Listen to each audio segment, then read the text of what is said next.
యవ్వన ప్రాయంలో ఉన్నటువంటి వారి యొక్క మనస్సాక్షి ఎలా ఉంటుందంటే ఇట్టే పాపంలో పడిపోవడానికి ఎక్కువగా సహకరిస్తుంది.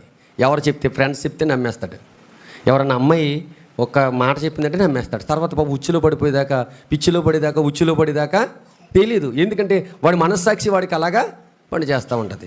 ఏం లేదురా ఒకసారి లాగరా అంటాడు. ఏం లాగుతాడు? ఆడేడు చేస్తాడు, ఎవడో ఇచ్చాడు, లాగాడు. లాగిన తర్వాత ఆడికి ఏమనిపిస్తుంది అంటే చాలా బాగుంది బా అంటాడు. ఆడంటాడు స్వర్గంలోకి వెళ్ళిపోయినట్టు ఉందంటాడు. నిజంగా వీళ్ళందరూ బాప్తిసం పొంది రోజు ముసుగులు వేసుకుని బైబిల్ పట్టుకుని గుళ్ళోకి వెళ్ళి ఏమా చక్కగా వాక్యం చెప్తే వీళ్ళు స్వర్గానికి వెళ్తున్నారు. కానీ నేను భూమి మీద ఉండగానే ఎక్కడికి వెళ్ళిపోతాను అనుకున్నారు?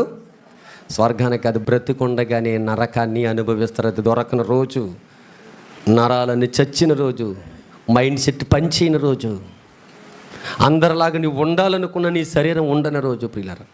యవనస్తుడికి అందుకే మనస్సాక్షి ప్రియులారా మంచిది కావాలి. అట్టి మనస్సాక్షి కావాలంటే అభ్యాసం చేయాలి. అది ఎక్కడ అభ్యాసం చేయాలంటే చెప్పాలి, ఎక్కడండి? దేవుని యొక్క సన్నిధిలో.